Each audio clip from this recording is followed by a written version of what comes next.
Hey, my name is James Nicholson and welcome to my channel. Now in this video we're going to talk about, is property investing still a smart thing to do? Should you be investing in property in 2022? Now this channel is all about my property investment journey. I'm building a portfolio for myself and I'm documenting a property portfolio that I'm building for my two daughters. Georgia, who's 21, we've just bought our first property at auction, which you can watch on the channel if you go and check out the other videos.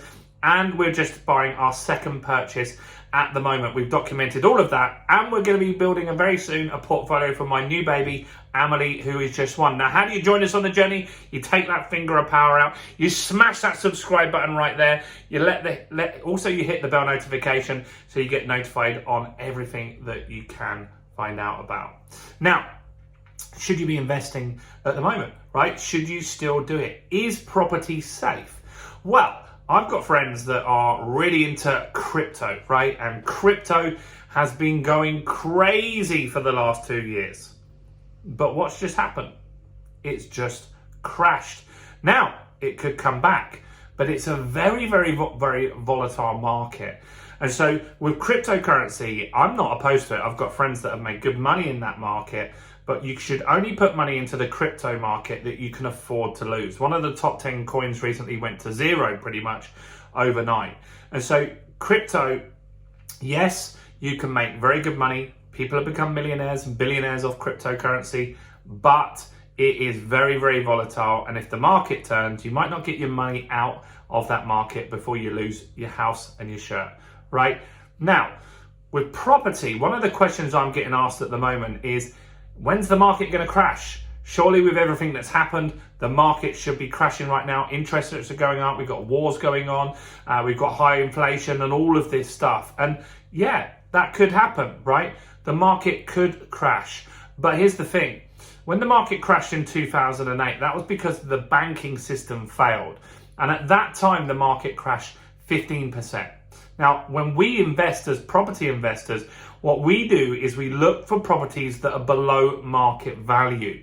And when we do that, that allows us to protect ourselves before that. So we've just bought in Doncaster, we bought for £60,000 from auction. Now, what that meant was that we are already in some equity there because next door sold for £80,000, 4 doors, and that was in 2021, right? And this year in 2022, 4 doors away has just sold for £100,000. Now the £100,000 property was in good condition. Mine's not. We're currently renovating that, which you could also see on this channel. Now, those renovations are going to come in under £12,000 now. And what that means is that we'll be in for £62,000, 60,000 plus the 12, £72,000, right? Now, if we do get that property valued at 100, then we've got more than £25,000 equity in there. The market, last time it crashed, went down 15%, right? So I'm gonna be safe in there. And even if it did crash and I didn't have that safety net in there because I just bought a vanilla buy-to-let that was already in good condition and didn't do any refurbishment on it, then that's fine too, because I'm buying that property and I'm getting cash flow from the rent. So each month it's going to pay out the rent. Now, the time that it could be a problem is if I need to sell, right? And so if you do buy and it's your own personal property that you live in and you get divorced or you need to move for some reason personally, then it's really important that you are cautious about when you buy. Now, here's the thing as well. Nobody in the world knows when the market's going to crash, because if we knew that, it would just crash anyway, right? And so if we all knew when the market was going to crash, then we would just be waiting, looking at our crystal balls and saying, yeah, September. I had a guy that commented saying September 22 it's going to crash. Possibly, it could. But if we knew that with certainty, then no one would buy houses right now. We'd all wait till September and we'd get a cheaper price. But the other thing is that the market could continue to rise. Now, I don't think it's going to rise at 10+% like it has been for the last few years, but I do think that it will cool down. It will still rise maybe 2-3%, and that will continue for a few years. And that might just carry on, and maybe the market never goes down.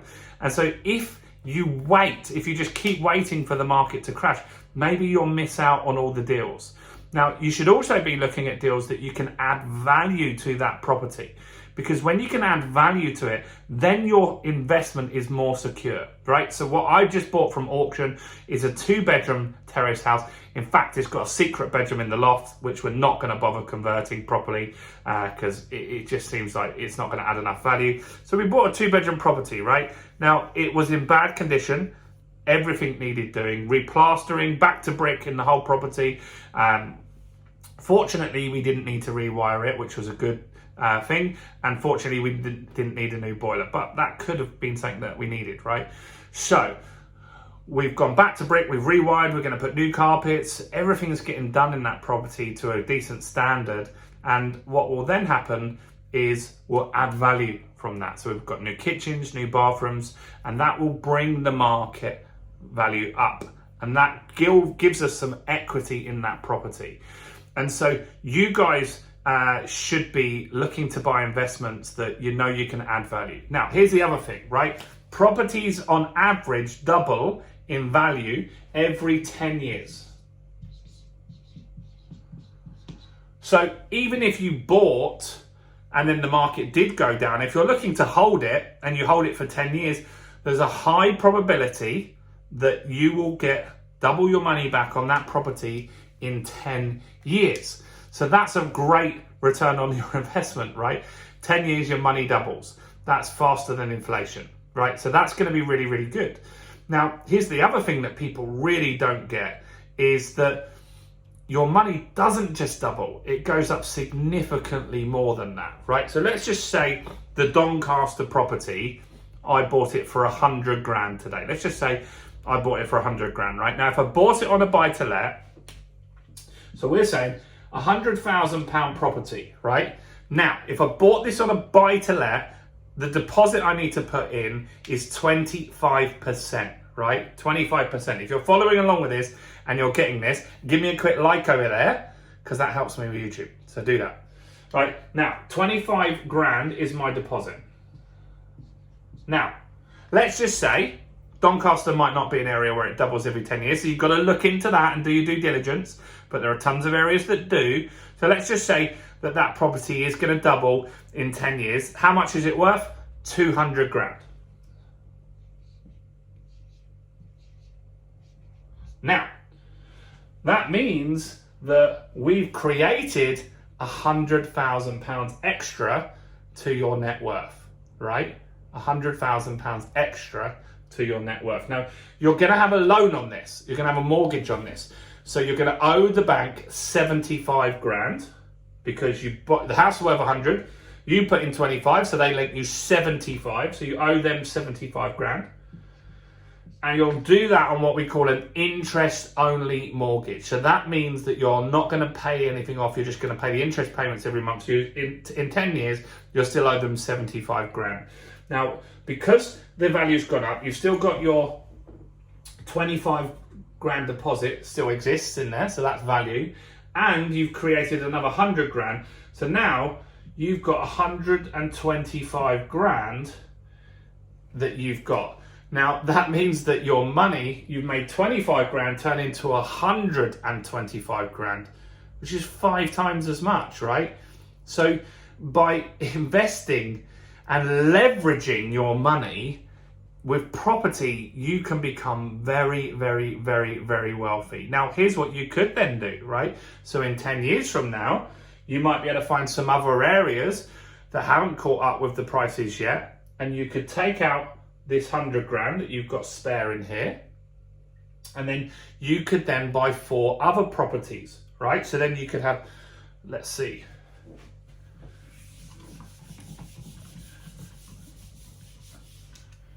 So you've got 100 grand house over here that you own. And now you've released some equity. Actually, let's see, the release of an equity, the house will be worth now 200. So they will lend you 150 grand. You owe them 75, right? So that means you could take out 75 grand. 75 grand would be what you could borrow off that property, right? So with that, you could go and buy 3 further houses at 100 grand. Now you've got your original house over here that's 200 grand, right? That's gone up to. Now you might move to another area and you might get 3 further houses. Now you've now got £500,000 worth of property.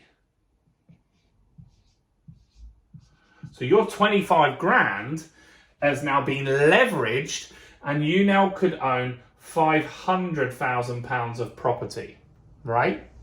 Now, if you own that £500,000 of property in 10 years after that, that's going to be worth £1 million. So in 20 years, just doing that one transaction, you could now have a property portfolio worth £1 million 20 years down the line, which isn't that far away, right? Time flies very, very quickly. Now, in that time as well, if you really learn property investing and get some good strategies, you could probably release your money way quicker than waiting 10 years. You could do it multiple times, which is what I did. So my first property in Dorking, I bought for 45 grand, right? I waited it till it got up to 100 grand in value. So I can't remember exactly how many years, at least 5 years later, it was worth 100 grand. And now I was able to release 75 grand, right? I had a residential mortgage on that at the time, changed it to a buy to let. So they would now lend me against this 100 grand property, 75 grand. So I could take out 75 grand, pay back this here, and I'll be left with 30 grand odd. And that 30 grand, I could then invest in another property. So I'd have 30 grand equity released. And I did that. I bought another property in Hastings for around 70k, which was a flat. And then I had 2 properties going up in value. I had one in Dorking worth 100, one in Hastings worth 70. And then 5 years later, I was able to release equity from both of these. And then I bought another house in Hastings, right? And then it gets faster and faster, and this will compound, and you can get significant sums of money out of property assets very, very quickly. Now, also, property has saved my bacon before, because when my first business failed, I had an iPod accessory business and that didn't work out. I got loads of debt with that.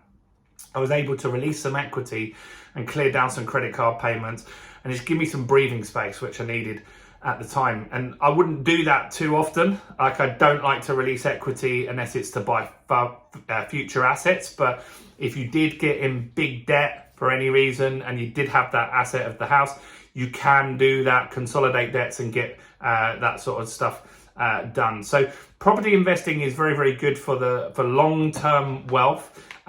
You're not going to make loads of money necessarily off the rent. You should make some money off the rent, of course, but it's with the capital gains included in it as well, where this stuff really starts to compound and really starts to pay dividends for you guys as investors. And so this is the safest investment that I think that there is out there, because crypto, yes, there are people that have made 1,000% return on investment. Property market would never make that in your lifetime, or it'll take a while to get to that sort of level. But some of them have crashed overnight, right? And so those wins have been wiped out for a lot of people very quickly. Same with stock market. I've dabbled in the stock market. You can get something called an index tracker, where you buy all of the stock market equally, which is probably a safer bet. But people don't like to do that. They like to pick a stock and make their money. I've done that. I bought Telewest stock back in the day in 1999. I lost a fortune on that. And those sorts of things I've done multiple times. Or I bought shares in JD Wetherspoons, and I had a ton of shares in JD Wetherspoons, and I got a dividend check that was so measly. It'll be like a £5 check every quarter. Sometimes I didn't even bother banking it. It was embarrassing. Or I had GlaxoSmithKline checks, which now would probably be shares which would probably do quite well. They're a pharmaceuticals company. Today they're probably quite good, but back then they didn't go up for years and years and years and years. And so I just think that property is the best mechanism to make real net worth. When you take your time, it compounds. It's really, really, really, really powerful to make you wealthy long term. But I'd love to know your thoughts on this. And so do ask me any questions. Do comment below. Come and join us in our Facebook group, guys. We've got a group called the Property Accelerator. I want to see more of you guys in there. You get there by going to the link in the description. And that's just a group, nothing for sale, just value, and you can ask any questions of me or anyone else in there. That's it from me. Do subscribe if you didn't, and go and check out this video here. Thanks for watching. Bye for now.